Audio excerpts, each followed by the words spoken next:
Sometimes you have a unique situation when you're able to own as many machines as I do, and I try to remember that I'm lucky the number of machines I'm able to own and take care of. So I got to thinking about it the other day, and I happen to have one of each model of kind of the major watershed moments for John Deere garden tractor kind of evolution.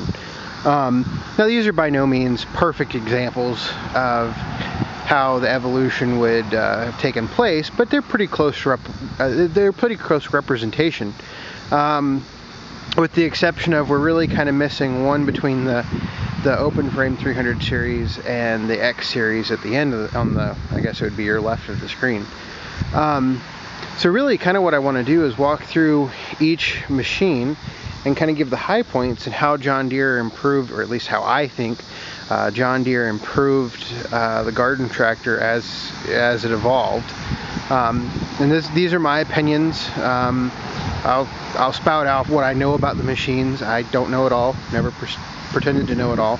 But in 1963, I guess about mid-1963, when John Deere released the 110 garden tractor with the 7 horsepower Kohler K161 in it, that was really their first garden tractor. Up until that point, they did not have any small machines or anything close to this size.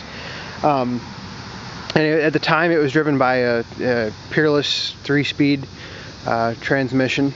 And like I said, it had the 7 horsepower Kohler in it. This particular machine right here is a 1966 110. It's got a Kohler 181. In 1964, Deere made a couple improvements to the 110, and the 110s evolved throughout their run. But in 1964, they added the 8 horsepower engine, which stuck with the 110s until they came out with the square fenders, which I'll talk about here in a minute. But this is a 66. It's got a 4-speed, 4 forward gears and 1 reverse gear. They added a new first gear, which would be what a lot of people call a creeper gear. That's for some tilling work such as that. Really, if you kind of look at the 110s as they progressed, it's pretty impressive what John Deere did as the machine evolved, going from a 3-speed to a 4-speed, going from a 7 horsepower to an 8 horsepower engine, going from and initially in 1963 and 1964 the front axle was just a tube steel, and then in 1965 they went to a cast iron front axle. And like I said, you know, my machines aren't perfect. I would love to have a 63 sitting here in front of you, but I don't. And so this is, like I said, this is a 66. In 1966, the option was given for a hydraulic lift. That was the first time John Deere offered a hydraulic lift. And then and that option continued in 1967. So really kind of in 1967, that was the last year of what we call the round fenders, and Deere kind of branched out. In 1966, they offered the 10 horsepower 112. And then the 112 round fender was offered in 66 and 67. And then in 68, Deere actually got into the hydrostatic tractor game. And so it kind of left the gear-driven machines as kind of a lower tier. They're still very capable, carrying the 110 and the 112 badge number, but they are square fenders. And so in 1968, John Deere got into the hydrostatic tractor game, and this is primarily in response, or depending on who you talk to, either in response to International's Cub Cadet hydrostatic machines, which I can't remember exact dates when those came out. But so the 140, which came out in 1968, was initially powered by a 12 horsepower K301 engine, and in 1969 got an upgrade to a 14 horsepower K121. In this particular case, this is a 1974 140, which was really this was the last year of the 140s. The 140 came in either, since it was a hydrostatic tractor, it came in either you either had 1 hydraulic spool or 2 hydraulic spools. it's really kind of interesting to watch the evolution of how Deere did the spools. We get a lot of questions on, you know, how many front ports they have, etc., etc. But at the same time that Deere was making the 120, the 140, they also made the 120, which was kind of a stripped down version of the 140, 12 horsepower, only one hydraulic circuit. And during this time they also made the patio tractors, 69 to 71. This was really this is the quintessential John Deere garden tractor per se, with the hydrostatic rear end and the Kohler engine. One major change, there were lots of little changes that the 140 underwent during its production run. Like I said, you know, Deere continually improved them. They went away from the Sunstrand gear-driven pump to the way the pump works, to the Sunstrand 15U inline pump and the different rear end. And that change was made in 1971. And also at the same time they went from 3/4 front spindles to 1-inch spindles. They went from 3/4 axles in the rear to 1-inch axles. And a lot of different small things that can differentiate a 68, 69, 70, 71, and so forth, 140. Even down to how they offered whether or not it had disconnect clutch on it, which is this pedal right here. Whether how many front outlets it had in response to if it was H1 or not. You know, even down to you can tell a 68 by the 12 horsepower engine, or it will have a four-legged deer, leaping deer right there on the hood emblem, because Deere changed to the newer symbol that was used in the 70s, 80s, and 90s in 1969. So really, in 1975, Deere kind of upgraded everything and came out with what they call the 300. They kind of diversified the line a little bit. But the 300 mechanically is very, very similar, except in the case that it got a 16 horsepower engine instead of a 14 horsepower engine. But overall, you know, very similar drivetrain. It only had 2 hydraulic circuits versus 1. Also, something I forgot to mention is prior to, with the gear-driven tractors like the 110 here, there was only a single brake. And on the 140s, there are dual brakes. So really, that's another point of differentiation between the 120 and the 140. But, you know, really there were lots of small changes made when they went to the 300. But really kind of all very similar mechanically underneath the skin. There were no big upgrades. Same style decks, the attachments worked, so on and so forth. And so really, there are no major changes mechanically to the John Deere garden tractor line until 1983, which I'll get to in just a second. So in I guess 1977, John Deere came out with the 317, which was the first 2-cylinder twin engine, or a twin-cylinder garden tractor that John Deere produced. Up until 1977, everything had been a Kohler K-series, just single-cylinder engine. And so, in 1977, they came out with the 317, which used the Kohler KT 17 engine.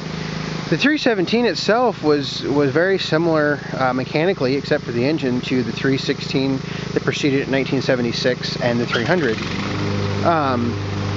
My neighbor's mowing his yard. Bad time to do that, but anyway. But the only problem is there was an oiling problem, and anytime the tractor was on a slope, it seemed the rod journals were not oiled, and there were a lot of engine issues related to the KT-17. So really, Deere's reputation on the twin cylinder engines kind of took a little bit of a bath that time. And then 1983, I think it was November of 1982, dealers found out about the 318. I'll have to go back and look at some paperwork there. But in 1983, John Deere released the 318. And the 318 was really kind of the first, it was really a first on many levels. It doesn't look all that different from a, say, 317 or 316 Kohler powered machine. But I mean, the big differences here was the fact that 18 horsepower Onan engine under the hood, had the true hydrostatic power steering on it, and really kind of just a revolutionary machine for engines. And there were some differences in the 15U pump in terms of drive shafts and whatnot. Some of the early K-series engines that were installed in the closed frame John Deere's, they had they would wear out quite frequently, simply because they did not have any grease zerks. Really, so the 318 is kind of considered the best garden tractor that John Deere ever made to a lot of people. Now, one machine I did not talk about in between the 140 and the 318 is the John Deere 400. Now, the 400 would kind of fit in between these two machines. I don't own a 400, and I've never owned a 400. I would like to at some point, but they're kind of a rare beast, and not in terms of number produced, but just in attachments and everything. Had a 20 horsepower Kohler engine, and you know, they're just kind of unique in the fact that they were the John Deere's first really super garden tractor. I mean, they were just big machines, you know, 20 horsepower. It's the first time John Deere put anything that big in a tractor. They had hydraulic assist steering. It wasn't really power steering. I mean, just big, gigantic machines. Had 60-inch decks underneath them, and really, you know, really kind of cool. But the attachments are kind of unique. 800 RPM rear PTO makes any rear attachment very, very hard to find unless you buy something as a package. So really, at the same time John Deere came out with the 318, they came out with the John Deere 420, which was basically a supersized version of the 318. I've owned a couple 420s. I don't have one right now.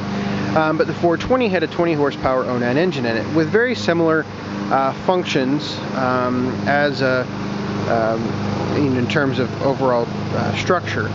Instead of H2, it was a H3 machine, and then also you could fit a 50-inch or a 60-inch deck underneath it. A couple other, you know, larger things. I mean, it was an overall heavier machine. And then, you know, Deere, at the same time as we go through these, you know, if we look back at the 110, Deere had two models, and had one model in 1963, two models in 1966, and then, you know, if you fast forward to here, at some point in the 80s, you know, between the gear-driven 200 series, which we kind of diversified after we left the 110. The gear-driven 200 series, you know, there's 4 or 5 models there, and you know, there were, I don't know, at one given point in time, there were probably 4 or 5 hydrostatic models. So you had the 316, which was another Onan powered machine with the H1 on it. You had the 318, the 322, which was a Yanmar gas engine, the 332, which was a Yanmar 16 horsepower diesel engine, the 420 and the 430. So, you know, really it was just kind of one of those unique things. We have more and more options to choose from. So really the 318 is kind of as the 140s kind of thought of as a classic garden tractor, the 318 is the modern garden tractor to a lot of people. The last 318 rolled off the assembly line in 1992. And what should be between the 318 and the X748 here is a 425 and 445 and 455. And those particular machines were really kind of the next big jump in technology for Deere. They went away from up until the 425. Anytime you wanted to put a loader on a garden tractor, you had to have a separate pump. And so what Deere did is in 1993, when they released the 425, 445, and 455, that was the first time you could have a loader on a garden tractor and not have to have an external pump, because they use the K91 tough torque transaxle from Sunstrand. And so, you know, that's kind of an interesting part there, is the fact that, you know, that's the biggest jump in evolution.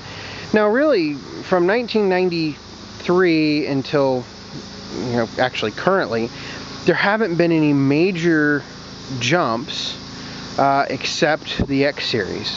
And the biggest thing with the X series is the addition of four-wheel drive.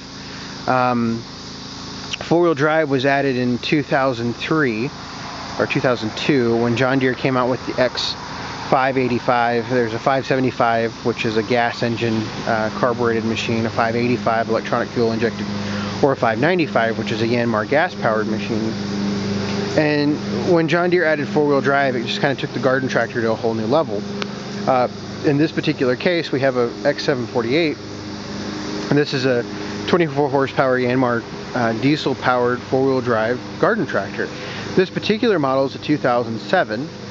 In 2010, the four-wheel drive, instead of kind of a traditional drive shaft driven four-wheel drive, went to a hydrostatic four-wheel drive.